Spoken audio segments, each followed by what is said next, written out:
সেটা খুবই ব্যক্তিগত, গতানুগতিক কোনো নিয়মে না, যেমন আগে থেকে বানানো কোনো পাওয়ার পয়েন্ট প্রেজেন্টেশনের মাধ্যমে বক্তব্য উপস্থাপন করা, এমন কিছু না।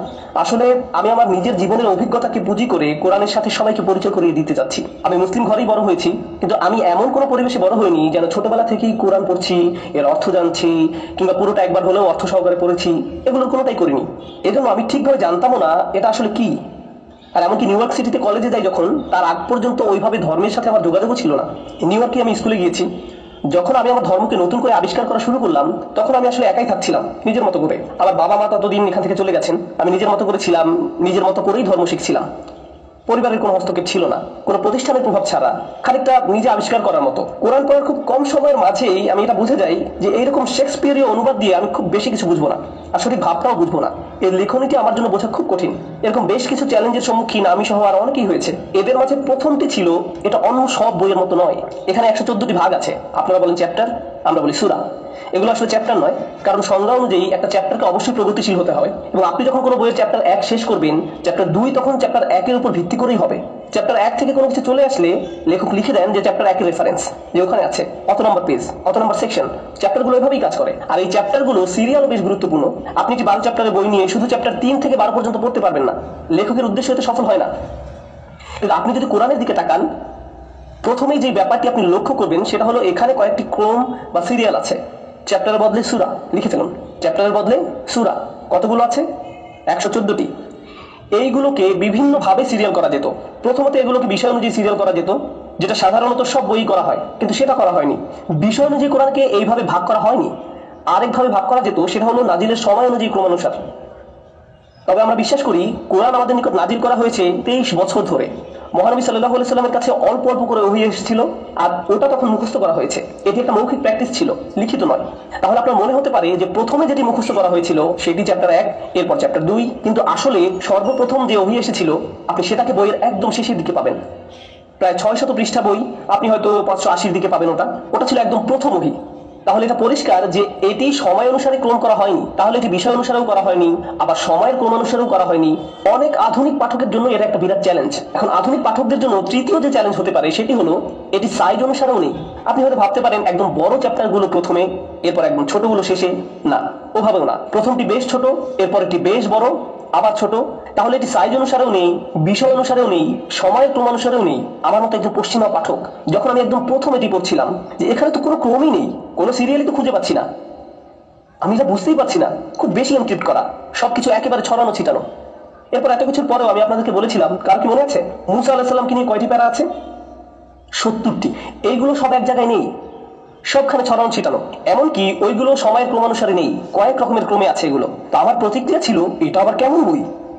আমি বুঝেই উঠতে পারছিলাম না। এরকমই ছিল আমার অনুভূতি যখন আমি প্রথম কোরআন পড়ছিলাম, কোরআনের অনুবাদ পড়ে। আমি আরব নই, আমি আরবি জানি না, অনুবাদ পড়া ছাড়া আমার আর কোনো উপায় ছিল না। এরপর হঠাৎ আমার মাথায় কি কাজ করলো আমি ঠিক জানি না, কিন্তু আমি সিদ্ধান্ত নিলাম যে আমি আরবি শিখবো। আমি ততটুকু আরবি শিখবো যাতে এই বইটি আমি অনুবাদ ছাড়াই পড়তে পারি। এটি 1999 সালের কথা। আমার ভাগ্য খুব ভালো ছিল, আল্লাহ আমাকে দারুণ প্রতিভাবান একজন শিক্ষক রহমত হিসেবে দিলেন। আমার স্কুল ছিল, চাকরি ছিল। এরপর আমি প্রতিদিন 3 ঘন্টা করে আরবি পড়তাম আমার শিক্ষকের কাছে। প্রতিদিন 18 ঘন্টা এভাবেই যেত। আরবি পড়ার একমাত্র উদ্দেশ্য ছিল কোরআনকে বোঝা, এটাই ছিল আমার একমাত্র উদ্দেশ্য। আমি কথা বলার জন্য আরবি শিখিনি, আরবি লেখার জন্য না, আমার আরব দেশগুলোতে ভ্রমণের উদ্দেশ্য ছিল না, আরব বন্ধুদের সাথে আড্ডা দেওয়ার উদ্দেশ্য ছিল না। এগুলো কোনোটাই আমার অনুপ্রেরণা ছিল না। আমার একমাত্র অনুপ্রেরণা ছিল এই কোরআনকে বোঝা। তো সারমর্ম বলা যায়, এরপর থেকেই আমি আরবি নিয়ে পড়াশোনা করছি, তখন থেকেই আমি কোরআনকে পড়ছি। আর যখন আমি কোরআনকে আরবিতে বোঝার অল্প একটু স্বাদ পেলাম, তখন আমার একটা অবিশ্বাস্য উপলব্ধি হলো, ভাষাগতভাবে এই বইটি অনন্য। আর এটির কিছু সাহিত্যিক তারতম্য আছে, যেগুলো সঠিক মূল্যায়ন করতে হলে অন্যান্য সাহিত্যিক কাজগুলোর সঙ্গে তুলনা করলে চলবে না। এটা নিজের উপরে ভিত্তি করে এটাকে তুলনা করতে হবে। মাঝে মাঝে এটা খুব ভালো একটা উদাহরণ নয়, কিন্তু এটি আপনাদের অল্প হলেও ধারণা দিবে। যেমন ধরুন, কোনো এক সময়ে কেউ একটা নতুন ধরনের মিউজিক আবিষ্কার করলো, আর প্রথম প্রথম মানুষ যখন এটি শুনলো তাদের প্রতিক্রিয়া হলো, এটা আবার কি? কিন্তু এরপর এটাই হয়ে যায় রক অ্যান্ড রোল। বুঝতে পারছেন? কেউ এমন কিছু একটা করলো যা এর আগে কেউ কখনো করেনি। হয়তো অতীতে এর কিছু উপাদান ছড়িয়ে ছিটিয়ে ছিল, কিন্তু এটি পুরোপুরি নতুন এবং অনন্য। আপনি এটাকে মোজার্টের সঙ্গে তুলনা করে বিচার করতে পারবেন না, এটা ভিন্ন। এটা ঠিক যেসব কর্মের মানের সাথে অভ্যস্ত ওই অনুযায়ী নাও হতে পারে। এই জন্য আমি এই ব্যাপারটা হাইলাইট করতে চাই যে কি আসলে কোরআনকে অনন্য করেছে। আর ব্যক্তিগতভাবে আমি সম্মোহিত, আজ পর্যন্ত এই বইটির দ্বারা আমি সম্মোহিত। যতই আমি গবেষণা করি, ততই আমি বসে বসে ভাবি ওয়াও, আল্লাহ পাকের বাণী। এটি আমি ব্যক্তিগতভাবে করি, কারোর উপর এটা চাপিয়ে দিচ্ছি না, আমি আমার নিজের মোহের কারণে এটা করে ফেলি। যারা জানে না তাদের জন্য বলছি, ইসলামিক স্টাডিজ কয়েকটি বিষয় বিভক্ত। কেউ যদি বলে সে ইসলাম নিয়ে পড়াশোনা করবে, সে কয়েকটি বিষয় নিয়ে পড়তে পারে। আরো 15 বছর আগে আমি সিদ্ধান্ত নিয়েছিলাম যে আমি শুধু আরবি ও কোরআন পড়ব। আর এই দুইটা বিষয় নিয়ে আমি এতই মুগ্ধ যে আমি আর কোনো কিছু নিয়ে পড়াশোনা করিনি। ইসলামের অন্যান্য বিষয় নিয়ে আমার প্রশ্ন আছে, হাদিস শিক্ষা, সিরাত শিক্ষা, আর অনেক ভাগ আছে, আইন, শরিয়া, থিওলজি ইত্যাদি। এসব বিষয়ে আমার অনেক প্রশ্ন আসলে আমি আমার বন্ধুদের জিজ্ঞেস করি, যারা ওইসব বিষয়ে আলেম। ওদের জবাবে আমার কাছে যথেষ্ট। এসব বিষয়ে আমার প্রাথমিক জ্ঞানটুকু আছে, কিন্তু কোরআনের ব্যাপারে আমি আমার নিজেকে সামলাতে পারিনি। আমি আপনাদের সাথে তার মাঝে কিছু কিছু ব্যাপার শেয়ার করতে চাই, আপনাদের অন্তত কিছু ধারণা দেয়া যে কেন কোরআন সাহিত্যিক দিক দিয়ে অনন্য। আপনাদের তো বলেছিলাম এটা কি প্র্যাকটিস ছিল, মৌখিক না লিখিত? মৌখিক। তাহলে এটি একটি মৌখিকভাবে সংরক্ষিত টেক্সট। এখন আপনারাই আমাকে বলুন, কোনটা সংরক্ষণ করা কঠিন, লিখিত কিছু নাকি মৌখিক কিছু? মৌখিক। সবাই তাহলে স্বীকার করছেন মৌখিক এমন কোনো কিছু ঐতিহ্য সংরক্ষণ করে রাখা বেশ কঠিন। একটা উদাহরণ দিই, যদি আমি চুপি চুপি এরিকার কানে কিছু বলি আর তাকে বলি যে আপনি একইভাবে এটা পাশের জনকে বলুন, আপনি তার পাশে, সে তার পাশে, এভাবে পুরো ক্লাস। আমরা শেষ মানুষটার কাছে যদি যাই আর আমি এরিকাকে বলেছিলাম বব জোকে ধাক্কা মেরেছে, এরপর সে আরেকজনকে, এরপর সে আরেকজনকে, এভাবে চলেছে। আসল কথাটি কি ছিল? বব জোকে ধাক্কা দিয়েছে, এবং শেষ মানুষটির কাছে যাওয়া পর্যন্ত হবে বব জোয়ের বাড়ি পুড়িয়ে দিয়েছে, তার গাড়ি চুরি করেছে এবং গ্রামের সবাইকে মেরে ফেলেছে। মৌখিক প্র্যাকটিসে এমন কিছুই হয়ে থাকে। কেউ ইচ্ছা করে আসলে কথাটা পরিবর্তন করে না, কেউ ব্যাপারটাকে তার নিজের মতো করে বলতে যায় আর অল্প একটু পরিবর্তন করে ফেলে। কেউ অর্ধেক ভাগ, কেউ 1 ভাগ, আরেকজন 1 ভাগ, কেউ বা 2 ভাগ, এভাবে পরিবর্তন হয়। 2% কোনো ক্ষতি করার কথা না, তাই না? কিন্তু এটি যখন একটা বিপুল পরিমাণে লোকজনের মাঝ দিয়ে যায় তখন আর এটাকে চেনাই যায় না। এই ধরনের পরীক্ষা, এই ধরনের যোগাযোগ পরীক্ষা মনোবিজ্ঞানে সবসময় করা হয়। মৌখিকভাবে কিছু সংরক্ষণ করা প্রায় অসম্ভব, আর যতই এটা ছড়াবে ততই পরিবর্তিত হবে, এটাই যৌক্তিক। তুলনা করলে দেখা যাবে লিখিত কিছু সংরক্ষণ করা নিরাপদ। একেবারেই যে নিরাপদ তা নয়, এমন না যেন আমাদের ব্যাকআপ স্ক্যান কপি আছে, ক্লাউড ড্রাইভ আছে ওই সময়ে, কিন্তু এরপর নিজের স্মৃতি থেকে হয়তো আবার লিখতে হতে পারে। তাহলে আপনার কাছে কিছু লেখা থাকলেও সেটি 100% নিরাপদ নয়। এরপর এই লেখার সত্যতার ব্যাপারে কিছু সংশয় থাকতে পারে, আমার মতে সেটাও যৌক্তিক। কোনো লেখার উৎস নিয়ে কারো সংশয় থাকতেই পারে। কোরআনের যে যুক্তি, আমাদের নবীর যে দাবি, এমনকি ওই সময়ের কিছু সংশয়বাদীরা প্রশ্ন করেছিল যে তার উপর কি করে বই নাজিল হবে, তিনি তো পড়তেই পারেন না। তিনি যে কোনো বই লিখতে পারবেন না তা তো স্পষ্ট, কিন্তু তিনি তো পড়তেও পারেন না, তাহলে কিভাবে তিনি লিখবেন? এটি ছিল শুধু মৌখিক। এরপরে বইটি যখন সংকলন করা হয় তখন এটি মৌখিক ছিল না, এটি লিখিত ছিল। কিন্তু ওই মৌখিক ক্রমে ছিল না যেটা আমি বলেছি, যেটি আরেকটা জটিলতা বাড়িয়ে দেয়। এখন মুগ্ধ করার ব্যাপার হলো, রাসূল সাল্লাল্লাহু আলাইহি সাল্লামের এই ক্যারিয়ারে রাসূল সাল্লাল্লাহু আলাইহি সাল্লাম 23 বছর কাটিয়েছেন একজন রাসূল হিসেবে। এই সময়ের মাঝে প্রায় লক্ষের কাছাকাছি মানুষ মুসলমান হয়েছে, আর এর মাঝে অনেকেই, বেশ কিছু মানুষ পুরো কোরআনটা মুখস্থ করেছে, পুরো আজকের 600 পৃষ্ঠা। আজকেও মুসলিম বিশ্বের সবচেয়ে জনপ্রিয় ঐতিহ্য হলো কোরআন মুখস্থ করা। এই মানুষগুলো শুধু কোরআন মুখস্থ করে বসে থাকেনি, বরং অনেক দূরের দেশে ভ্রমণ করেছে। তারা মূল ভূমি থেকে তখন বিচ্ছিন্ন, এমন না জিমেইলের মাধ্যমে তারা নিজেদের মাঝে যোগাযোগ রাখত। প্রাচীন যুগের ব্যাপার এটি, একবার চলে আসলে যোগাযোগের ব্যবস্থা নেই। যদি কোনো বার্তা পাঠাতেই হয় কয়েক মাস লেগে যেতে পারে, কারণ ঘোড়া তার মতো করে সময় নেয়। এই মানুষগুলো ছড়িয়ে পড়লো আর তারা তাদের নিজেদের গ্রামে কোরআন শেখানো শুরু করলো। এখন যদি আপনি যৌক্তিকভাবে দেখেন, এরকম অনুমান করতে পারেন যে 1 বছরের মাঝে তাদের মধ্যে 1000 রকম কোরআন থাকার কথা, থাকা উচিত। এরকম একটা মৌখিক টেক্সট অগণিত পরিবর্তিত রূপ থাকা উচিত ছিল, এমনটাই হওয়া উচিত। আমরা সময় টেনে আজকের দিনে 2013-তে চলে আসি। আরভিং মসজিদে কোরআন মুখস্থের একটা প্রোগ্রাম আছে। ছেলেপেলেরা এখানে কোরআন মুখস্থ করে, আমার মেয়ে কোরআন মুখস্থ করে পার্ট টাইম, আমিও কোরআন মুখস্থ করি পার্ট টাইম। এভাবে পার্ট টাইম করে আমি প্রায় অর্ধেকটা মুখস্থ করেছি। বেশ অলস আমি, এতদিন আমার শেষ করে ফেলা উচিত ছিল। তো পার্ট টাইম অর্ধেকটা মুখস্থ করেছি এই জন্য না যে আমার ফটোগ্রাফি মেমোরি আছে, বরং কি যেন আছে এই বইটাতে। এটি মুখস্থ করা বেশ সহজ। আমি এরপর মালয়েশিয়া গেলাম, আমি মালয় ভাষা জানি না, আমি এরপর নামাজ ইমামতিতে দাঁড়ালাম। আর যখন আমরা নামাজ ইমামতি করি, আমরা নিজেদের স্মৃতি থেকে কোরআনের কিছু অংশ তেলাওয়াত করি।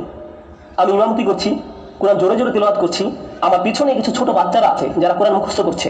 আমি একটি শব্দ ভুল করলে 3টি বাচ্চা সেটি সংশোধন করে দেয়। আমি তাদের ভাষা জানি না, তাদের সাথে আগে দেখাও হয়নি, তারা আমাকে এয়ারপোর্টে নামাজ পড়তে দেখেছে, সুতরাং তারাও যোগ দিয়েছে। মুসলমানরা এমনটাই করে, তারা যদি আপনাকে নামাজ পড়তে দেখে আর তখন নামাজের সময় হয়, তারাও আপনার সাথে যোগ দেয় আর পিছনে দাঁড়িয়ে একসাথে জামাতে নামাজ পড়ে। যদিও একে অপরকে তারা চিনে না, তবু ওইভাবে ব্যাপারটা কাজ করে। আর আমাদের নামাজের দীর্ঘতম অংশগুলো দাঁড়িয়ে থাকা, দাঁড়িয়ে কোরআন তেলাওয়াত করা। আর যদি একজন এক শব্দে ভুল করে বা এক শব্দেরও একটি অংশ ভুল করে, সঙ্গে সঙ্গে পিছনের কেউ তাকে সংশোধন করে দিবে, আর ইমাম তখন তা ঠিক করে নিবে শব্দাংশ পর্যন্ত।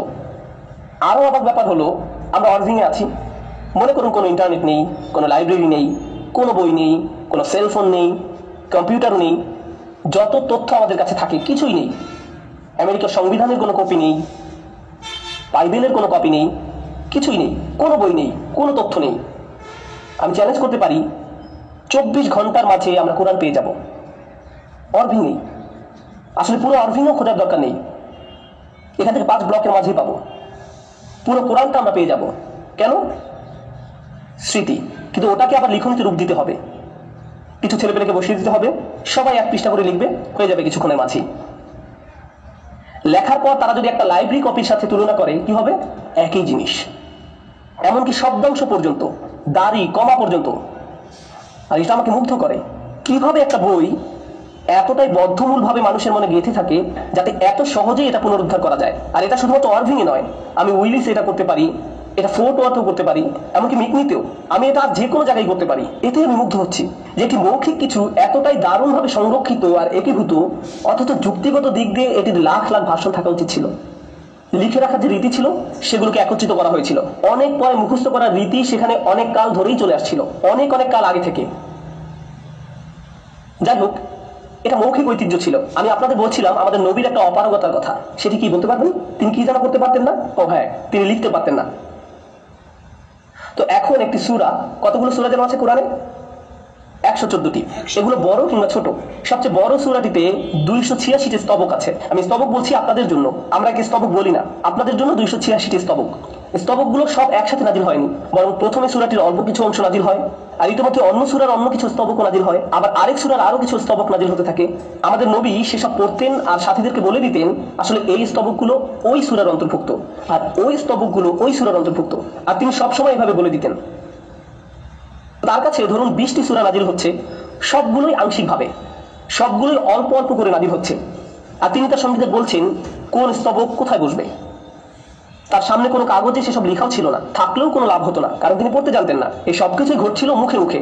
একটা সময় এই সম্পূর্ণটা বলা ও সাজানো শেষ হয়ে গেল, আর আমরা একে একটা বই হিসাবে পেলাম, যা কালানুক্রমে নয়, যার আকারে বা বিষয়ের কোনো ধারাবাহিকতা নেই। মনে আছে আমি যে বলেছিলাম কোরআনের সবচেয়ে যেটি বড় সূরা, ইতিহাস বেত্তাগণের মতে এটি নাজিল হতে 10 থেকে 12 বছর সময় লেগেছিল। এই সূরাটি যখন নাজিল হচ্ছিল তখনই কোরআনের অনেক বড় একটা অংশ নাজিল হচ্ছিল, যেগুলো ছিল অন্যান্য সূরার অন্তর্ভুক্ত। সূরাটি নাজিল হলো, মানুষটা মুখস্থও করে ফেললো, কিন্তু সে সময় তার স্তবকের নম্বর দিত না। আমি যেমন বললাম সূরাটিতে 286টি স্তবক আছে, এটা আমি বলতে পেরেছি কারণ কোরআনের একটা ছাপানো কপিতে স্তবকের সংখ্যা দেওয়া আছে, কিন্তু প্রকৃত কোরআনে কি তা ছিল? তারা কেবলই পড়ে যেতেন। সূরা বাকারা, যেটি কোরআনের দ্বিতীয় সূরা, সবচেয়ে বড় সূরা, একদিন আমি পড়ছিলাম আর কোরআনের সূক্ষ্ম তারতম্যগুলো খেয়াল করছিলাম। 286 অর্থে কত হয়? 143। 143। গুড, সবাই দেখছি ম্যাথে মেজর। এই সূরার 143 নম্বর স্তবকে বলা হচ্ছে, এভাবে আমি তোমাদের মধ্যম জাতিতে পরিণত করলাম। মধ্যম কথাটি সূরাটির আর অন্য কোথাও উল্লেখ নেই, এই মধ্যম আয়াতটি ছাড়া, যেটা কেবল মানুষের মুখে মুখেই প্রচলিত ছিল এবং 10-12 বছর সময় নিয়ে নাজিল হয়েছিল, যার কোনো স্তবক সংখ্যাও দেওয়া ছিল না। বোর্ডে যা দেখতে পাচ্ছেন আপনারা এটিকে বলতে পারেন একটি মাত্র আয়াতের সংক্ষিপ্ত সারাংশ, একটি স্তবকের সংক্ষিপ্ত সারাংশ। এটাকে বলা হয় আয়াতুল কুরসি কিংবা সিংহাসনের আয়াত। এটা আল্লাহ সম্পর্কে বলা হয়েছে। এই আয়াতে 9টা বাক্য আছে, একটি স্তবক, কিন্তু বাক্য কয়টি? 9টি। এখন দেখুন, প্রথম বাক্যটি আল্লাহু লা ইলাহা ইল্লা হুয়াল হাইয়ুল কাইয়ুম। আল্লাহ ছাড়া কেউ উপাস্য নয়, তিনি চিরঞ্জীব এবং সকলের প্রতিপালক, তিনি সবকিছু দেখাশোনা করেন, কোনো কিছু অক্ষুণ্ণ থাকে না যদি না তিনি সেটি অটুট রাখতে চান। এটা হলো প্রথম বাক্য। প্রথম বাক্যে আল্লাহ তাআলার দুটি বিশেষ গুণের কথা বলা হয়েছে, একটি হলো তিনি চিরঞ্জীব, অপরটি প্রতিপালক। দ্বিতীয় বাক্যটিতে বলছে লা তাখুযুহু সিনাতুন ওয়ালা নাওম, তন্দ্রা এবং নিদ্রা তাকে স্পর্শ করে না। তন্দ্রা বলতে বোঝানো হয়েছে নিদ্রার পূর্ববর্তী অবস্থাকে, অর্থাৎ একটু পরেই আপনি ঘুমিয়ে পড়বেন। আপনি কোনো ক্লাসরুমে বসে থাকলে সচরাচর যা অনুভব করেন, প্রথমে তন্দ্রা, এরপরই নিদ্রা। এরপর তিনি বলছেন লাহু মা ফিস সামাওয়াতি, এর আগেটা কিন্তু দ্বিতীয় বাক্য ছিল। তো তৃতীয় বাক্য লাহু মা ফিস সামাওয়াতি ওয়া মা ফিল আরদ, তিনি আকাশ এবং জমিনে যা কিছু আছে সবকিছুর মালিক, আসমান এবং জমিনে যা কিছু থাকা সম্ভব সবই তার। চতুর্থ বাক্য মান যাল্লাযী ইয়াশফাউ ইনদাহু ইল্লা বিইজনিহি, কে আল্লাহর কাছে মধ্যস্থতা করবে। আমি মধ্যস্থতা শব্দটি ব্যাখ্যা করব, কারণ আমি যখন অনুবাদ করেছি আমি এই শব্দটার মানে বুঝিনি, আর আমি ধারণা করছি আপনাদের মধ্যেও কেউ কেউ এই শব্দটার মানে বুঝতে পারবেন না। এর মানে হলো আপনি যখন কোনো সমস্যায় পড়েন চাকরির ক্ষেত্রে এবং আপনাকে এখনই বের করে দেওয়া হবে, কিন্তু অফিসের ম্যানেজার হলো আপনার মামা, তিনি আপনার এবং কোম্পানির সিইওর মাঝে এসে দাঁড়িয়ে বললেন সে তো আমার ভাগ্নে, ওকে দয়া করে আরেকটা সুযোগ দিন, এত কঠোর হবেন না। এখানে মামা মধ্যস্থতা করলেন। আপনি কি ঝামেলায় পড়তে যাচ্ছিলেন, কিন্তু আপনার মামা ছিল বলে তিনি আপনাকে বাঁচিয়ে দিলেন। অথবা পথে পুলিশ আপনাকে আটকালো, আপনার গাড়ির জানালা দিয়ে পুলিশ দেখতে পেলেন, আপনি নিজেকে বাঁচাতে চাইছেন, সে সময় বললেন, ও আপনার হ্যাটটা খুবই সুন্দর স্যার। কিন্তু এই কথায় কাজ হলো না। এরপর আপনি যখন লাইসেন্স বের করছেন তখন বললেন, আমার ভাইও কিন্তু পুলিশে চাকরি করে। ও তাই নাকি, কোন এলাকার? আমি তো ওকে চিনি। আচ্ছা আপনি যান, সাবধানে চালাবেন। ফ্র্যাঙ্কের নামে সেই আইডি কার্ডটি মধ্যস্থতা করেছে। যখন আপনি এমন কাউকে চিনেন যে ঝামেলায় পড়লে আপনাকে সাহায্য করতে পারবে, সেই হলো মধ্যস্থতাকারী। আল্লাহ বলছেন, কার সাহস আছে তার সামনে মধ্যস্থতা করার? যাকে তিনি অনুমতি দিয়েছেন সে ছাড়া কেউ আল্লাহর সামনে এসে বলতে পারবে না, আল্লাহ প্লিজ দাঁড়ান, আমি জানি আপনি তাকে এখন জাহান্নামে নিক্ষেপ করবেন, কিন্তু সে আমার লোক। এরকমটা সম্ভব নয় যদি না আল্লাহ এর অনুমতি দিয়ে থাকেন। তো তিনি এমন ঘটনার বর্ণনা দিলেন যা হওয়া সম্ভব নয়, তবে কিছু ব্যতিক্রম রয়েছে। এই ব্যতিক্রমটা কেমন আমরা তা এখনো জানি না। আমরা শুধু জানি তার অনুমতি ছাড়া এমন হওয়া সম্ভব না। এটা ছিল চতুর্থ বাক্য। পঞ্চম বাক্য, তিনি জানেন সামনে কি আছে, অর্থাৎ তাদের ভবিষ্যৎ, তাদের পিছনে কি আছে, অর্থাৎ তাদের অতীত। তিনি তাদের ভবিষ্যৎ ও অতীত জানেন। এরপর তিনি বলছেন, ওয়ালা ইউহিতুনা বিশাইইম মিন ইলমিহি ইল্লা বিমা শা। তার জ্ঞানের কিছুই তারা জানে না তিনি যতটুকু জানতে দিয়েছেন তা ছাড়া। তিনি সবকিছু জানেন আর আমরা কিছুই জানি না, তাও যতটুকু জানি সেটা জানতে পেরেছি কারণ তিনি জানতে দিয়েছেন। সুতরাং আমরা যা জানি সেটা হলো ব্যতিক্রম, যা তিনি আমাদের জানতে দিয়েছেন। তারপর তিনি বলছেন, ওয়াসিআ কুরসিয়ুহুস সামাওয়াতি ওয়াল আরদ। তার রাজকীয় সিংহাসন বিশ্ব জুড়ে ব্যাপৃত, অর্থাৎ তার সকল সৃষ্টি তার রাজত্বে রয়েছে, তার আরশের নিচে। আমরা জানি সিংহাসন প্রাসাদের খুবই ছোট একটা অংশ জুড়ে থাকে, প্রাসাদের সবচেয়ে গভীরে থাকে রাজকীয় আসন। আপনার সিংহাসন হয়তো বিশাল, কিন্তু তারপরও প্রাসাদের তুলনায় তা খুবই ক্ষুদ্র। আল্লাহ বলছেন তার সিংহাসনটাই সারা বিশ্বে ছড়িয়ে রয়েছে। শুধু সিংহাসন, প্রাসাদের কথা তো বাদই দিলাম। এভাবে তিনি তার মহামান্বিত ঐশ্বর্য বর্ণনা করেছেন। যাই হোক, এরপর তিনি বলছেন, ওয়ালা ইয়াউদুহু হিফযুহুমা। আসমান সমূহের রক্ষণাবেক্ষণে, আসমান জমিনের এই রক্ষণাবেক্ষণ কাজেই তিনি ক্লান্ত হন না। ক্লান্তির অনুভূতি কিন্তু রক্ষণাবেক্ষণের সাথে জড়িত। অ্যাকশন মুভিগুলোতে দেখবেন সিকিউরিটি গার্ডরা সবসময় কি করে বলুন তো? সেই সুযোগেই সবাই পার পেয়ে যায়, কারণ সিকিউরিটি গার্ড ঘুমিয়ে পড়ে। আপনি যখন কোনো কিছুর পাহারা দিবেন স্বভাবতই আপনার ঘুম পাবে।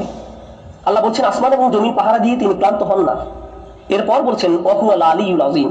তিনি সর্বোচ্চ, সর্বশ্রেষ্ঠ। 9টা বাক্য হলো তো, তাই না? 1 2 3 4 5 6 7 8 9, সবাই 9টা বাক্য দেখতে পাচ্ছেন তো? এবার একটা মজার জিনিস দেখুন। প্রথম বাক্যে আল্লাহর দুটি বিশেষ গুণের কথা বলা হয়েছে, নবম বাক্যে আল্লাহর দুটি বিশেষ গুণের কথা বলা হয়েছে, দেখতে পাচ্ছেন? দ্বিতীয় বাক্যে বলছে তাকে তন্দ্রা ও নিদ্রা স্পর্শ করে না। আর তন্দ্রা এবং নিদ্রা কিসের কারণে আসে? 8 নম্বর বাক্যে দেখুন কি লেখা আছে, ক্লান্তি। তৃতীয় বাক্য বলছে তিনি সবকিছুর মালিক, আর শেষ থেকে তৃতীয় বাক্য বলছে তার আসন সবকিছুকে ব্যাপৃত করে আছে। চতুর্থ বাক্য বলছে কেউ আল্লাহর কাছে মধ্যস্থতা করতে আসবে না, ব্যতিক্রম হলো যাকে তিনি অনুমতি দিয়েছেন। আর শেষ থেকে চতুর্থ বাক্যে বলছেন তারা কিছুই জানে না, ব্যতিক্রম হলো যা তিনি জানতে দিয়েছেন। দুটি বাক্যে দুই ধরনের ব্যতিক্রমের কথা বলছেন, আর একদম মাঝের বাক্যটিতে বলছেন তিনি জানেন সামনে যা আছে এবং পিছনে যা আছে। এতে যেন এটা বোঝা গেল যে সাহিত্যিক দিক থেকে তিনি বলছেন তিনি জানেন প্রথমের আর শেষের বাক্যগুলোতে মিল রয়েছে। এখানে একটা সিমেট্রি কাজ করছে। এটাই একমাত্র সিমেট্রি উদাহরণ নয়, এরকম আরো শত শত উদাহরণ আছে কোরআনে। আর কোরআনের সাহিত্যিক সৌন্দর্য এর কেবল একটা বিভাগ। আমি আপনাদের এরকম আরো একটা উদাহরণ দেখাতে চাই। আমি আগেও বলেছি কোরআন ছিল মৌখিক ঐতিহ্য, আর মৌখিক ঐতিহ্যে যদি আপনি একবার কিছু মুখস্থ করে ফেলেন, আপনি যা শুনছেন তাই বলতে থাকেন, 100 বার পুনরাবৃত্তি করেন, তার মানে এক্ষেত্রে কোনো পরিবর্তনের সুযোগ নেই। কোরআনের অনেকগুলো ঘোষণার মধ্যে আমার একটা প্রিয় ঘোষণা হলো ওয়ারাব্বাকা ফাকাব্বির। সংক্ষেপে অনুবাদ করলে দাঁড়ায় কেবল তোমার রবের মহিমা প্রকাশ করো। তাহমিন, বোর্ডে এটা লিখে দিতে পারবেন প্লিজ, অক্ষরগুলো আলাদা আলাদা করে? আপনি তো জানেনই আমি কি দেখাতে যাচ্ছি। আপনি যেহেতু এটা লিখবেন, আমি অন্য কিছু নিয়ে কথা বলি। বোর্ড মুছে ফেলুন, বোর্ড মুছে ফেলুন। আমি আপনাদের কোরআনের একটা গভীর বিষয়ের উদাহরণ দিতে চাই, কোরআনকে কিভাবে বিন্যস্ত করা হয়েছে সে বিষয়ে। কোরআনে অনেক কাহিনী রয়েছে, আমার খুব প্রিয় একটা কাহিনী হলো জোসেফের কাহিনী, জোসেফের গল্প। কোরআনের 12 নম্বর সূরাটি জোসেফের জীবন কাহিনী নিয়ে। চমৎকার একটা গল্প, অত্যন্ত আকর্ষণীয়। এটা 12 নম্বর সূরা, যাকে 12 ভাগে বিভক্ত করা হয়েছে। জোসেফের গল্পের 12টি অংশ। গল্পের প্রথম 6 ভাগে সমস্যা তৈরি হয়েছে, আর পরবর্তী 6 ভাগে সেই সমস্যাগুলোকে সমাধান করা হয়েছে। প্রথম ভাগে তিনি একটি স্বপ্ন দেখেছিলেন, আর একদম শেষ ভাগে তার স্বপ্ন বাস্তবে রূপান্তরিত হয়েছে। এভাবেই সব ঘটনা কেন্দ্রে এসে মিলে যায় মুখে মুখে প্রচলিত একটা কাহিনীতে। আজকে কেবল আমি সিমেট্রি ব্যাপারটা নিয়ে আকৃষ্ট করতে চেয়েছি। এটা কোরআনের সেই অংশ যা সাধারণ মানুষ জানে না, অনুবাদ করলে এই সৌন্দর্য হারিয়ে যায়। আমি কোরআনকে সাহিত্য হিসেবে পড়তে যাই, কিন্তু এই বিষয়গুলো আমাকে প্রবলভাবে আকর্ষণ করে, আমাকে মুগ্ধ করে। আমি আপনাদের এখন এমন একটা উদাহরণ দিব যেখানে সিমেট্রি নেই। এই উদাহরণ কোরআনের সূক্ষ্ম তারতম্যের, যেই সৌন্দর্য কোরআনের ভাষা অনুবাদ করলে হারিয়ে যায়। আপনারা মুসা আলাইহিস সালামের কাহিনী শুনেছেন, আমি মুসা আলাইহিস সালামকে নিয়ে কথা বলবো। মুসা আলাইহিস সালামের শিশুকালে একটা বিপজ্জনক খেলার অভিজ্ঞতা হয়েছিল। কিসের কথা বলছি বলতে পারেন? বাস্কেট। তাকে বাস্কেটে ভরে নদীতে ফেলা হয়েছিল। একজন মা যিনি নিজের সন্তানকে খরস্রোতা পানিতে নিক্ষেপ করেন একটা ঝুড়িতে ভরে, এই ঝুড়িটা অধিক ঝক্কি সহ্য করার জন্য উপযুক্ত কিনা সেটাকে আগে পরীক্ষা করে দেখেছিলেন? অবশ্যই না, অবশ্যই না। তবে সেই মায়ের সামনে আর কোনো পথও খোলা ছিল না। তিনি বাচ্চাটিকে নিলেন এবং ঝুড়িতে ঢুকিয়ে পানিতে ছেড়ে দিলেন। ঝুড়িটা ভেসে যেতে থাকলো এবং একটা সময় আসলো যখন তিনি আর সেটা দেখতে পাচ্ছিলেন না। আর সেই সময়টায় তার হৃদয় যেন কষ্টের সাগরে ডুবে যেতে লাগছিল। কোরআনে বলা হচ্ছে, ওয়া আসবাহা উম্মি মূসা ফারিওয়ান ইন কাদাত লাতুবদি বিহি লাউলা আরবাতনা আলা কলবিহা লিতাকুনা মিনাল মুমিনিন। সকালে মূসার মায়ের অন্তর অস্থির হয়ে পড়ল। যদি আমি তার হৃদয়কে দৃঢ় করে না দিতাম তবে তিনি মূসাজনিত অস্থিরতা প্রকাশ করেই দিতেন। দৃঢ় করলাম যাতে তিনি থাকেন বিশ্বাসীগণের মধ্যে। এই আয়াতে বলা হয়েছে মূসা আলাইহিস সালামের মায়ের মন একেবারে অনুভব শূন্য হয়ে পড়েছিল।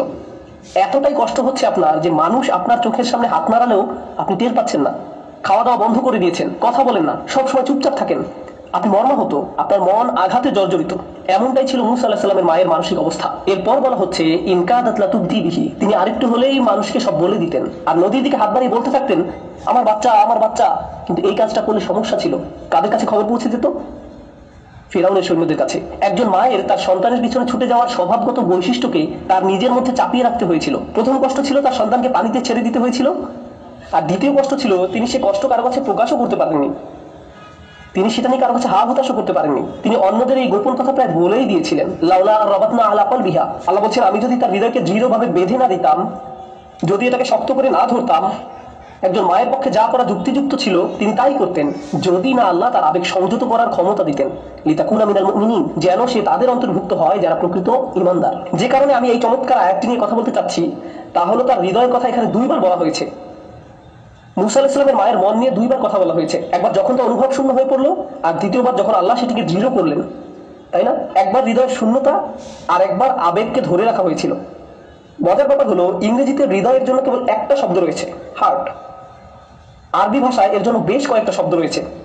কোরআনে প্রথম যখন তার মনের অবস্থা বলা হয়েছে তখন একটি শব্দ ব্যবহৃত হয়েছে, আর দ্বিতীয়বারে অপর একটি শব্দ ব্যবহৃত হয়েছে। প্রথমবার ফুয়াদ শব্দটি উল্লেখ করা হয়েছে, আর ফুয়াদ শব্দটি এসেছে আরবিতে ফাআদা থেকে, কোনো কিছু ঝলসানো। ফুয়াদ হলো একটা মাংসপিণ্ড যা আগুনে জ্বলছে, এটাই হলো ফুয়াদের অর্থ। আল্লাহ তার মনের অবস্থা বলছেন যেন তাতে আগুন জ্বলছিল। আরবিতে যখন কেউ উত্তেজিত হয়ে পড়ে, ক্রোধে, ভয়ে, দুঃখে, রাগে কিংবা অন্য যে কোনো কারণে যদি আপনি অত্যন্ত আবেগী হয়ে পড়েন, তখন হৃদয়কে আর হৃদয় বলা হয় না, তখন একে বলা হয় মাংসপিণ্ড যাতে আগুন জ্বলছে। কিন্তু যখন হৃদয় সুস্থিত থাকে একে বলা হয় এমন মাংসপিণ্ড যার কেবল স্পন্দন আছে, কল্ব। কল্ব শব্দটির আসল অর্থ হলো পরিবর্তন, কারণ হৃৎপিণ্ড সর্বক্ষণ স্থান পরিবর্তন করছে, স্পন্দিত হচ্ছে। আর প্রথম অর্ধাংশে ফুয়াদ শব্দটি ব্যবহৃত হয়েছে, আর দ্বিতীয় অর্ধাংশে ব্যবহৃত হয়েছে কল্ব। অন্য কথায় এখন সহজ ভাষায় বলছি, প্রথম অর্ধাংশে হৃৎপিণ্ডকে একটা মাংসপিণ্ডের সাথে তুলনা করা হয়েছে যা আগুনে দগ্ধ, আচ্ছন্ন, যেটা ঝলসে যাচ্ছে। এখন বলুন আয়াতের প্রথম অংশে কি ঘটেছিল? বাচ্চা পানিতে ভেসে চলে যাচ্ছিল আর তিনি নিজেকে সংবরণ করছিলেন। আর দ্বিতীয় অর্ধাংশে আল্লাহ সেই আগুন নিভিয়ে দিলেন, তাকে শান্ত করলেন যেন তিনি নিজেকে সংযত রাখতে পারেন। আর এখানে আল্লাহ যে শব্দটি ব্যবহার করেছেন তা হলো কল্ব, সাধারণ শব্দটি। কোরআনের এই বিষয়গুলো সেই মায়ের আবেগের চড়াই উতরাই হৃদয় বিষয়ক কেবলমাত্র দুটি শব্দের মাধ্যমে আল্লাহ বুঝিয়ে দিলেন। তার মানসিক অবস্থার সম্পূর্ণ চিত্র এখানে বর্ণিত হয়েছে। এই বিষয়গুলোই অনুবাদে পরিলক্ষিত হয় না, হারিয়ে যায়। কোনোভাবেই অনুবাদে তা সংরক্ষণ করা সম্ভব হয় না। কোরআনের অনুবাদ বিষয়ক আমার শেষ কথা, আমি যখন প্রথম এই জিনিসগুলো আবিষ্কার করলাম, আমি ভাবতাম,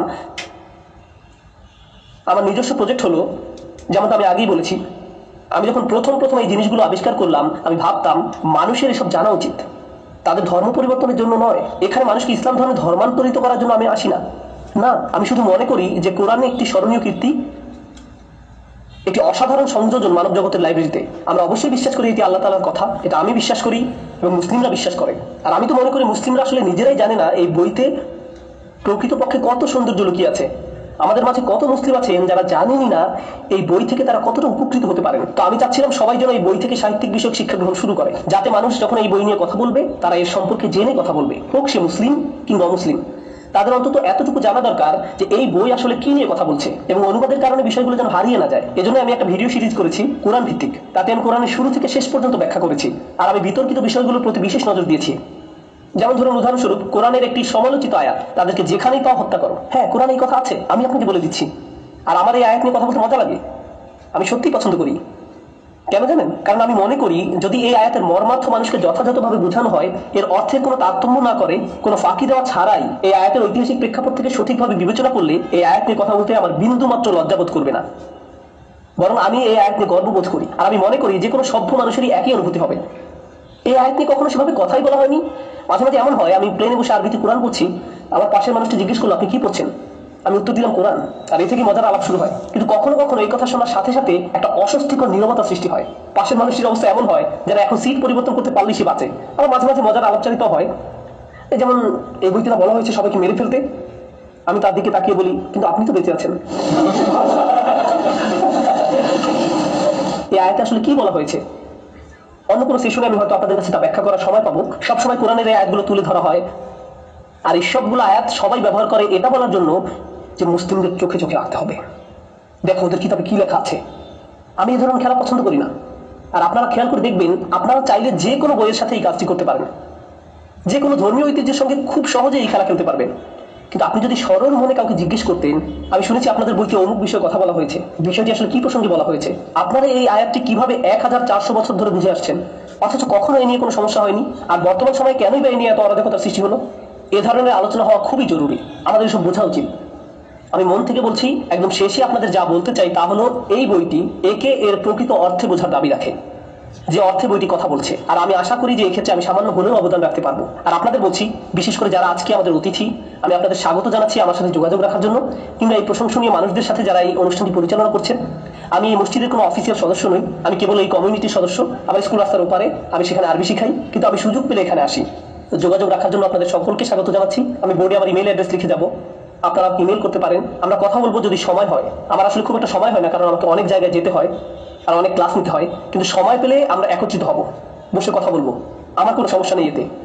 আমি কিছুই মনে করি না, কারণ আমি মন থেকে বিশ্বাস করি যদি মুসলিমরা অমুসলিমদের আর অমুসলিমরা মুসলিমদের সঠিকভাবে চিনতে পারে, তবে আমরা হতে পারি এমন দৃষ্টান্ত যে সমাজে মানুষ শুধু একে অপরের সাথে বসবাস করছে না, একে অপরকে সহ্য করছে না, বরং একে অপরকে সাহায্য করছে এবং শ্রদ্ধা প্রদর্শন করছে। সহনীয়তা কোনো কৃতিত্ব নয়, আমার মনে হয় না সহনীয়তা কোনো অর্জন, তবে সম্মান বোধ একটা অর্জন।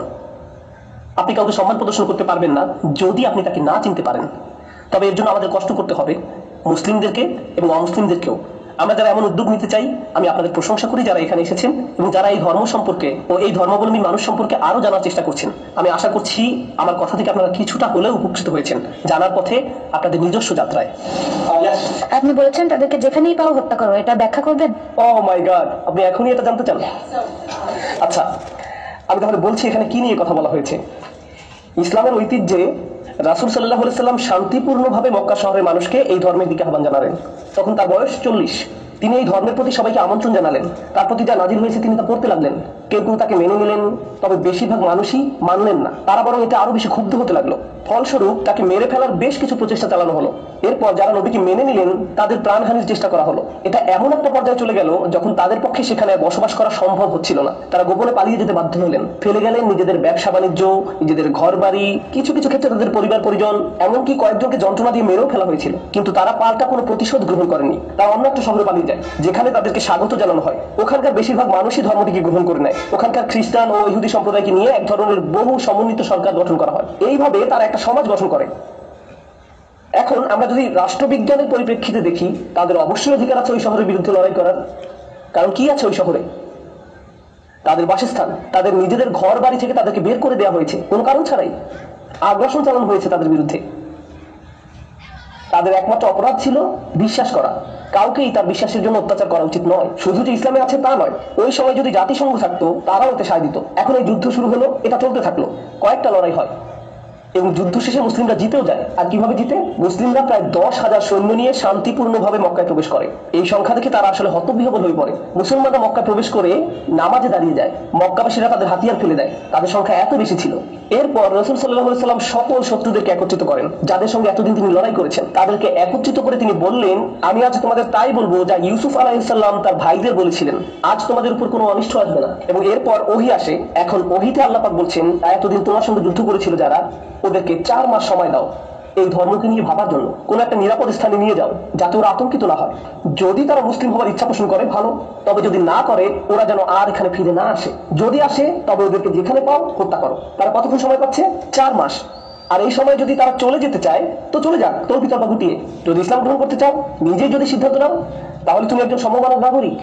আর যদি না হও, তাহলে আমরা কাউকে বন্দী রাখবো না, কাউকে বন্দী রাখা হবে না। এই 4 মাস তোমরা যা খুশি করতে পারো, এটাই নির্দিষ্ট প্রসঙ্গে বলা হয়েছে। এটা মুসলমানদের সার্বজনীন পররাষ্ট্রনীতি নয়। রাসূল সাল্লাল্লাহু আলাইহি ওয়াসাল্লাম এর পরে যা হবে তার সাথে এটা কোনো সম্পর্ক নেই। কারণ আমরা বিশ্বাস করি যে আল্লাহর শাস্তি, যেমন নূহ আলাইহিস সালামের সময়ে বন্যা, ভূমিকম্প অথবা আকাশ থেকে আগুনের উল্কা, শহর মাটির সাথে মিশে যাওয়া, এইরকম যে শাস্তিগুলো আল্লাহ পাকের, এগুলো তখনই আসে যখন একজন নবী সশরীরে ওই জাতির সঙ্গে উপস্থিত থাকেন এবং তাকে অস্বীকার করা হয়, তখন আল্লাহ পাকের শাস্তি আসে। যখন একজন নবী সশরীরে উপস্থিত থাকেন না, এমন ধরনের শাস্তি কোনো জাতির উপর আসে না। আমি আরেকটা ব্যাপারে আপনাদের প্রশ্ন করি, যখন বন্যার পানি এই পর্যন্ত উঠে, এই পর্যন্ত শুধু নাকটাই পানির উপরে, তখন আল্লাহ পাক কি হঠাৎ করে থামিয়ে জিজ্ঞেস করেছিলেন যে তোমরা কি শিক্ষা পেয়ে গেছো, আমি পানি নামিয়ে নিচ্ছি? এমন কিছু কি ঘটে? আগুনের উল্কা যখন পড়ছিল আকাশ থেকে, কারো মাথায় পড়ার ঠিক আগ মুহূর্তে আল্লাহ পাক কি সেটা থামিয়ে দেন? আর বলেন, তোমরা কি আর আল্লাহর শাস্তি নিয়ে মস্কার করবে? এরকম কিছু কি কখনো ঘটে? একবার যদি শুরু হয়, এটাকে আর থামানো যায় না। এটাই আল্লাহর প্রথা, এটা ইসলামিক প্রথাও সত্য। আবার বাইবেলে যে গল্পগুলো আছে তাতেও আমরা এর সত্যতা দেখি, আমরা এটাই বিশ্বাস করি। এখন আমাদের রাসূল সাল্লাল্লাহু আলাইহি ওয়াসাল্লামের ক্ষেত্রে শাস্তি কোনো আগুনের উল্কা ছিল না, কোনো ঘূর্ণিঝড় বা বন্যা ছিল না। শাস্তি ছিল ওই মুসলিম বাহিনী যারা মক্কা দখল করে নিল। আল্লাহর প্রথা অনুযায়ী ওই সব লোক যারা আল্লাহ পাকের বিরুদ্ধে লড়াই করে তাদের কি করা হয়? ধ্বংস করে দেওয়া হয়। কিন্তু আল্লাহ পাক এবার আযাব থামিয়ে বলছেন 4 মাস তোমাদের সময়। এভাবে শাস্তি আর কখনো থামানো হয়নি। 4 মাস সময়। তোমরা ভাবো, যদি চলে যেতে চাও যাও, রোমে চলে যাও, অন্য কোথাও চলে যাও, না হলে আল্লাহ পাকের আযাব তোমাদের উপর আসবে। পূর্বের নবীদের ক্ষেত্রেও এমনটা করা হয়েছে। আল্লাহ পাক তাদেরকে ক্ষমা করেন না যারা তার নবীর উদ্দেশ্যকে ব্যর্থ করতে চেষ্টা করে, তারা সত্যিকারের অপরাধী। তখন এক লোক রাসূল সাল্লাল্লাহু আলাইহি ওয়াসাল্লামের কাছে এসে বললেন, আমি জানি না তুমি কোথায় ছিলে, আমি আমার বাসায় ছিলাম যখন তুমি এই ধর্ম প্রচার করছিলে। আমি একবারও বের হইনি, আমি তোমাকে চিনিও না। মক্কা দখল করার পরে আমি তোমাকে চিনলাম, আমার কি হবে? তার ঘরে নিশ্চয়ই কোনো এক্সবক্স ছিল, সে ঘর থেকে বেরই হননি। তো তারপরে সে বলছে, আমার কি হবে? আমি তো তোমাদের বিরুদ্ধে লড়াই করিনি। নির্দিষ্ট আয়াত নেমে এসেছিল শুধুমাত্র এই ব্যতিক্রমী ঘটনার জন্য। আমি বলছিলাম যুদ্ধে অংশ নেওয়া সৈন্যদের কথা, আর তাদের আমি 4 মাস সময় দিয়েছি। আর তাহলে ওদের ব্যাপারে কি করব? আল্লাহ বলছেন, আর মুশরিকদের কেউ যদি তোমার কাছে আশ্রয় প্রার্থনা করে তবে তাকে আশ্রয় দিবে, যাতে সে আল্লাহর কালাম শুনতে পায়, অতঃপর তাকে তার নিরাপদ স্থানে পৌঁছে দেবে। এটা এই জন্য যে সে এর জ্ঞান রাখে না। মূর্তি পূজারীদের মাঝে কেউ যদি তোমার কাছে এসে বলে, দেখুন এখানে কি হচ্ছে আমি কিছুই বুঝতে পারছি না, তাহলে তাকে তার মতো থাকতে দাও, তাকে নিরাপদ স্থানে রাখো, যতক্ষণ পর্যন্ত না সে আল্লাহ পাকের বাণী শুনতে পারে। আল্লাহ পাকের বাণী শোনার পর তাকে কোন একটা নিরাপদ স্থানে পৌঁছে দাও, কারণ তারা এই ব্যাপারে জানতো না। তাহলে যারা এই ব্যাপারে জানে না, আপনার দায়িত্ব হলো তাদের রক্ষা করা। কোনো প্রসঙ্গ ছাড়া আপনি যা খুশি নিয়ে আসতে পারেন। আমি দৌড়াচ্ছি আমার বাচ্চার পেছনে, তার সাথে খেলছি আর বলছি, আমি তোমাকে ধরবো, আমি একটা সিংহ, আমি তোমাকে খেয়ে ফেলবো। আমি প্রায় সময় এমন বলি। এখন আপনি যদি এটা রেকর্ড করেন, নোমান আলী খান সাহেব বলেছেন তিনি তার ছেলে মেয়েদের খেয়ে ফেলবেন, আমাদের কাছে রেকর্ডিং আছে। আপনি কি এটা বলেছেন স্যার? হ্যাঁ আমি বলেছি। আমার বাচ্চাকে জিজ্ঞেস করতে পারে, তুমি কি ভয় পেয়েছিলে? সে বলবে, আমি ভীষণ ভয় পেয়েছিলাম। কোন পরিপ্রেক্ষিতে কি বলা হচ্ছে? একটা লেখাকে খুব সহজেই বিকৃত করা যায়। এর মাঝে সৌন্দর্য হলো, যখন আমি দেখি মানুষ কোরআনকে বিকৃত করছে, আমি আল্লাহ পাকের দেয়া কথার প্রমাণ পাই। কারণ তিনি বলছেন, এটা দিয়ে তিনি অনেককে পথ দেখান, আবার অনেককে পথ থেকে সরিয়ে নেন। আর তারাই এই পথ থেকে সরে যায় যারা সত্যিকার ভাবেই অপরাধী। তারা খারাপ দিকেই এটাকে ব্যবহার করবে। আর যখন তারা এটা করে, ও আল্লাহ পাক আমাদের বলেছিলেন এমনটা হবে। আচ্ছা, বাইবেলের বেশ কিছু ব্যাখ্যা আছে, বেশ কিছু ভার্সন আছে। কোরআনেরও কি এরকম ভার্সন বা ব্যাখ্যা আছে? কোরআনের লেখনী বা আয়াত একই, লেখার মাঝে কোথাও কোনো তারতম্য নেই। আলেমরা চেষ্টা করেছেন আল্লাহ পাকের বাণী বুঝতে, হাজারে হাজারে, তবে এদের কাউকেই পবিত্র, বিশুদ্ধ, একদম নির্ভুল এমনটা মনে করা হয় না। বাইবেলের অ্যানালাইসিস আর কোরআনের মধ্যে পার্থক্য হলো, বাইবেল এবং বাইবেলের অ্যানালাইসিস এই দুটোর মাঝে পার্থক্যের লাইনটা খুব একটা স্পষ্ট নয়। কিন্তু কোরআনে এমনটা না। যখন আমরা কোনো তাফসীর পড়ি, আমরা জানি এই অংশটুকু আল্লাহর বাণী আর এইটুকু হলো মানুষের অ্যানালাইসিস। দারুণ একটা বিষয় হলো, কোনো সময় কোনো আলেম যখন একটা আয়াত নিয়ে আলোচনা করেন, একেবারে শেষে তিনি এটা বলে শেষ করেন যে আল্লাহ ভালো জানেন। অর্থাৎ আমি আপনাদের যা দিচ্ছি তা হলো মানবিক চেষ্টা আল্লাহ পাকের বাণী বোঝার ক্ষেত্রে। কিন্তু আমার কথা মোটেও আল্লাহ পাকের কথা নয়। আমার ব্যাখ্যাকে সকল সন্দেহ এবং যুক্তিতর্কের ঊর্ধ্বে বলে ধরে নেওয়ার কোনো দরকার নেই। আমার ব্যাখ্যাকে সব সন্দেহ এবং যুক্তিতর্কের ঊর্ধ্বে বলে ধরে নেওয়া যাবে না। আমি মানসুকের ব্যাপারে শুনেছি, আপনি কি এটার ব্যাপারে কিছু বলবেন? অবশ্যই। এটা হলো আল্লাহ পাক কিছু একটা বাণীর মাধ্যমে বললেন, কিছু সময় লোকজন এটা পালন করলো, তারপর যখন তারা এটা পালন করার ক্ষেত্রে কিছুটা পরিপক্কতা অর্জন করে, তিনি আরো সুনির্দিষ্ট বিধান অবতীর্ণ করেন, অথবা সে বিধানের চূড়ান্ত ভার্সন অবতীর্ণ করেন। যেমন আরব সমাজে পানি কি খুব একটা সহজলভ্য? না। প্রাকৃতিক সম্পদ হিসেবে নয়, আর তা সহজলভ্য ছিল না। মরুভূমিতে পানি জাতীয় সবকিছুই বেশ মূল্যবান, জুস, মদ ইত্যাদি। তো মদের খুব প্রচলন ছিল ওই সমাজে। কোরআন এসে মানুষকে এই দিক থেকে সরিয়ে নিতে চেষ্টা করলো।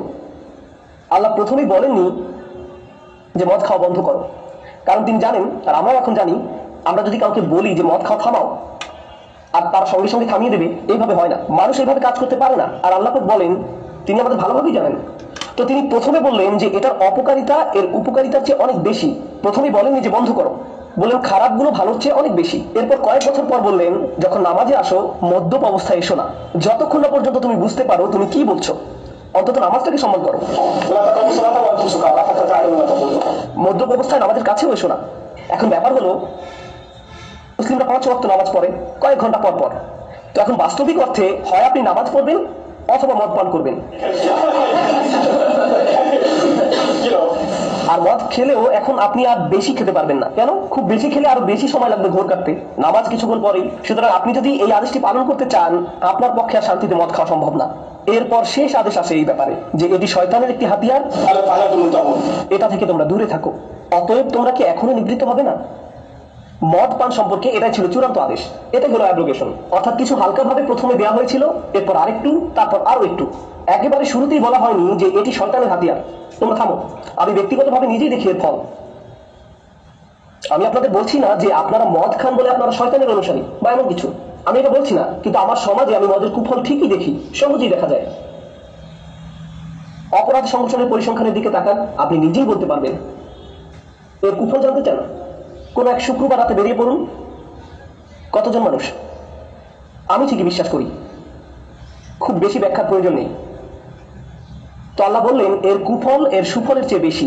কেউ হয়তো বলবে এটা আপনার রক্ত সঞ্চালনে বেশ উপকার।